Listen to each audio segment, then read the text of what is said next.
कोई छठी तुम्हारी होय जगह तू कहाँ चला बिगोई। छठी जैसे जिस बच्चा का जन्मोत्सव में या आज शायद 12 दिन हुआ है, जिसे हम लोग बरही कहते हैं, और यह साखी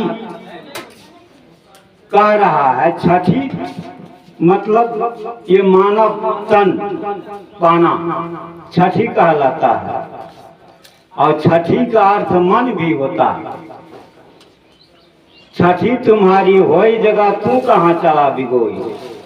कहने का अर्थ है कि हम मनुष्य तन पा लिए, परंतु मनुष्य जन्म बड़भागी है। मनुष्य जन्म ज्ञान संपन्न है, इसमें अन्न तीन खाने का कोई बंधन नहीं है, इसीलिए मनुष्य को स्वतंत्र कहा गया है। गीता में भी आया है, मनुष्य जीवन बड़भागी क्यों कहा कि मनुष्य जीवन बड़भागी इसीलिए है कि वह पूर्व जन्म का जो संस्कार है हमारे ऊपर, या पूर्व का जो कर्म क्रिया हम करते आ रहे हैं, इससे अलग हम अगर चाहें तो अच्छा से अच्छा काम कर सकते हैं, अच्छा से अच्छा साधना त्याग बैराग करके मुक्त हो सकते हैं, या अच्छा गलत से गलत कर्म करके नीचा से नीचा जा सकते हैं, जो नरक जिसे महानरक कहा, या पशुवत जीवन जी करके हम पशु से बदतर हो सकते हैं। इसलिए कहा मनुष्य स्वतंत्र है, मनुष्य बड़भागी है। इसलिए मनुष्य मनुष्य है कि मनुष्य में दोनों द्वार खुला है, बंद नहीं। चाहे आप नरक में चले जाए, चाहे स्वर्ग में चले जाए, यह हम अपने ऊपर निर्भर करता है कि हमको कहाँ जाना है, कैसे क्या करना है। सच पूछिए तो हर इंसान को अपना जीवन का उद्देश्य बनाना चाहिए कि हम क्या करें, हमको कैसे जीना है, जी करके क्या प्राप्त करना है। हर इंसान सुख शांति चाहते हैं, कोई दुख नहीं चाहता है। यहाँ तक कि मनुष्य तो बड़भागी है, ज्ञान संपन्न है, सर्वश्रेष्ठ है, महान है, यह तो पूर्ण रूपेण सुख शांति चाहता है, जो दुख नाम का जीवन में कुछ नहीं हो। लेकिन मनुष्य अलग, ये पशु पक्षी कीट पतंग जो है, जिसे 84 कहते हैं, वह भी दुख नहीं चाहता है। अब मनुष्य दुख नहीं चाहे यह तो और अति उत्तम की बात है। तो हम अगर सुख शांति चाहते हैं तो इसके लिए हमको सत्कर्म साधना त्याग बैराग करना होगा। इसलिए कहा कि छठी तुम्हारी होय जगह, मतलब मनुष्य जीवन मनुष्य तन तुम पा लिए हो, और यह मनुष्य तन पा करके फिर तू कहाँ चला बिगोई, अर्थात तू कहाँ गंदा रास्ते में, गंदा आहार व्यवहार में, गंदा खान पान, गलत खान पान में जा रहा है। तुमको नहीं जाना चाहिए, क्योंकि मानव तन महान है। ये महान तन बड़भागी तन पा करके बड़ा काम करना चाहिए। बड़ा काम क्या है? सत्कर्म साधना त्याग बैराग, ये बड़ा काम है। और कुकर्म करना छोटा काम है। तो कहा छठी तुम्हारी होई जगह तू कहाँ चला बिगोई। मनुष्य तन पा करके तुम गलत कर्म में मत जाओ, उधर से लौट करके सोचो कि मैं कौन हूँ, कहाँ से आया हूँ, क्या करना चाहिए क्या नहीं करना चाहिए। इन सारे बातों पर विचार करो। सदगुरु कबीर का बीजक में मंत्र नहीं महामंत्र है। करहूं विचार दासो सब दुख जाए। विचार करो मनुष्य जीवन में, हर पग पर पल पल जो कर्म करना चाहते हो उस कर्म पर ठीक से विचार करो।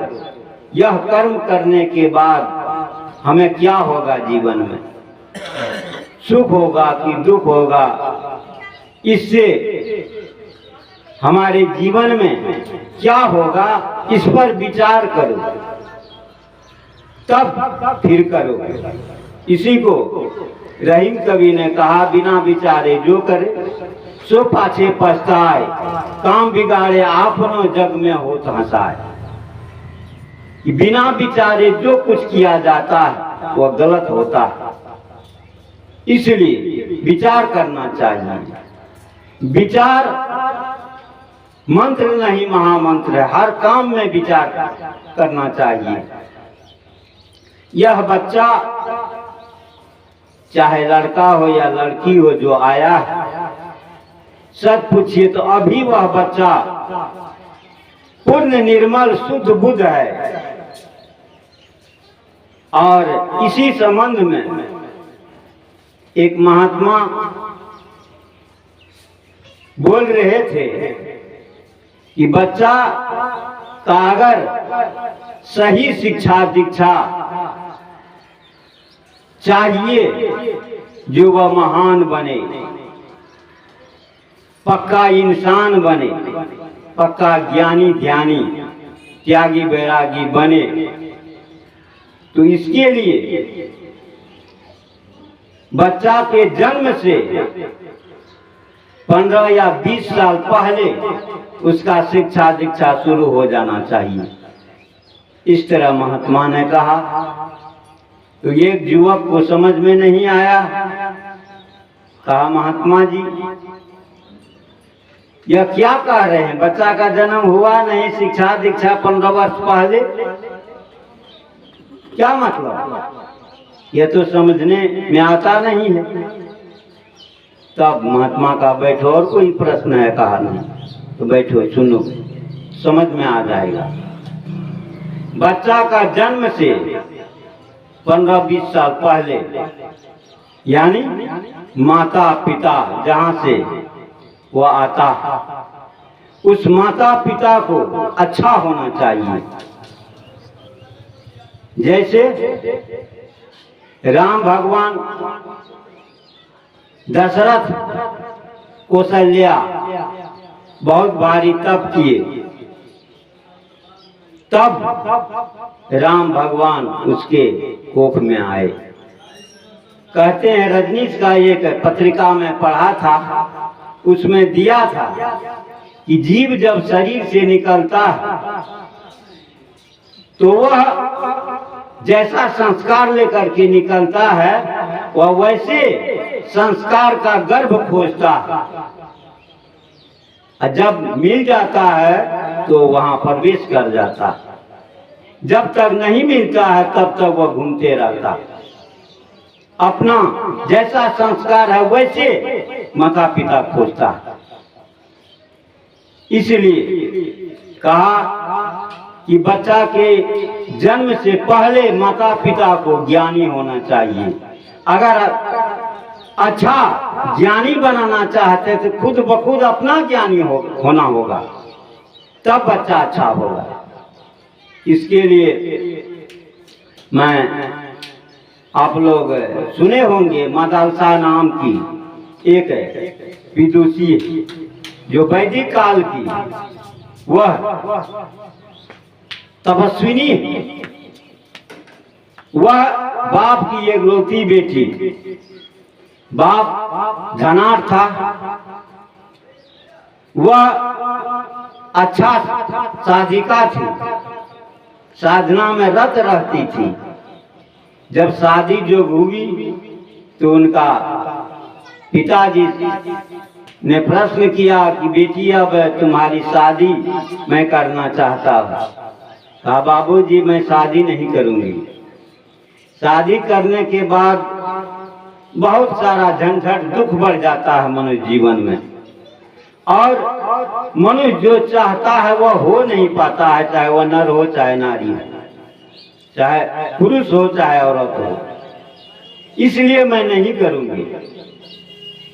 पिता ने बहुत समझाया, कहा तुम मेरी एकलौती बेटी हो, अगर तू शादी नहीं करेगी तो खानदान कहाँ से बढ़ेगा, ये धन संपत्ति का रक्षक कौन होगा, बताओ। बहुत विचार किया, कहा ठीक है, इतना अगर आप कहते हैं तो मैं शादी करूंगी, लेकिन अपनी मर्जी से मैं शादी भी करूंगी और शादी के बाद जो पति पत्नी का संबंध है वह भी मैं अपनी मर्जी से करूंगी। अगर ये बात आप मानने के लिए तैयार हैं दोनों माता पिता तो मैं शादी कर सकती हूँ, नहीं आप लोग मैं जैसा जीवन जीना चाहूंगी अगर उसमें दखल देते हैं तो मैं शादी नहीं करूंगी। तब मैं जो उद्देश्य लेकर के अपना जीवन आगे बढ़ाऊंगी उस उद्देश्य की पूर्ति में आप लोग बाधक बन जाइएगा, फिर मेरा उद्देश्य पूर्ति नहीं होगा। तो इस पर उनका माता पिता बहुत विचार किया, कहा अगर हम लोग मंजूर नहीं करते हैं तो शादी नहीं करेगी, मंजूर करते हैं तो दिक्कत होता है। तो कहा ठीक है, तुम अपनी मर्जी से करो हर काम, क्योंकि तुम हर कुछ में अपने आप पारंगत हो, तुम कर सकती हो। तो अपने मन से वह अपना पति चुनी, अपने अनुसार लिया अपना, कहा कि आप कुछ व्यक्ति दीजिए मेरे साथ में, मैं जाऊंगी इस संसार में खोजने के लिए कि मेरे पति कैसा हो सकता, कौन हो सकता है, मैं उसका खोज करूंगी। उसके साथ में निकला, खाना पीना सब कुछ साथ में लेकर के, तो वह ढूंढते ढूंढते